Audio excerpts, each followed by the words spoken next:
Cette météorite est tombée en 1492 aux portes de notre ville, Ensisheim. C'est pour ça qu'elle porte le nom de météorite d'Ensisheim. Et 1492 rappelle systématiquement aussi la découverte de l'Amérique par Christophe Colomb.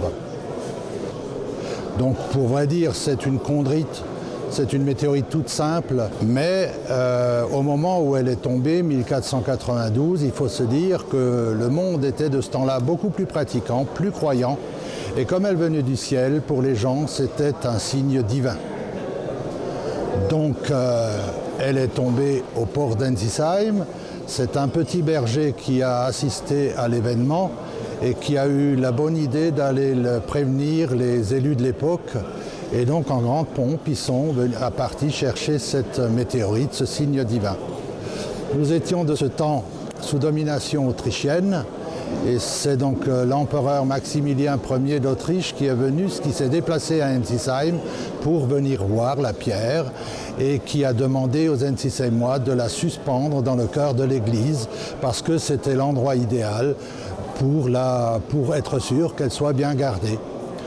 Alors c'est de là que nous est venue l'idée aussi de créer cette fameuse confrérie des gardiens de la météorite, parce que l'on dit qu'à l'époque, continuellement, il y avait des gens qui surveillaient cette pierre, parce qu'il faut bien dire, comme c'était un signe divin, que les petits villages aux alentours étaient friands également de ce genre de matériel et qu'ils voulaient à tout prix avoir un morceau pour avoir un petit morceau de Dieu à la maison.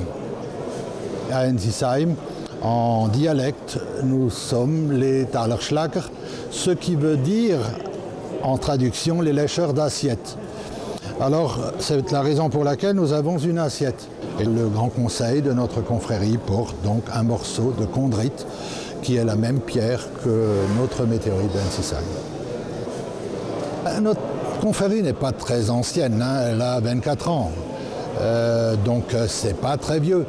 Mais disons, durant toutes ces années, nous avons essayé d'œuvrer dans le sens de cette météorite qui a quand même apporté beaucoup de choses pour notre ville, parce qu'elle a fait parler d'elle, parce que beaucoup de gens se sont intéressés à elle, parce que je vois il y a une attirance internationale pour cette météorite.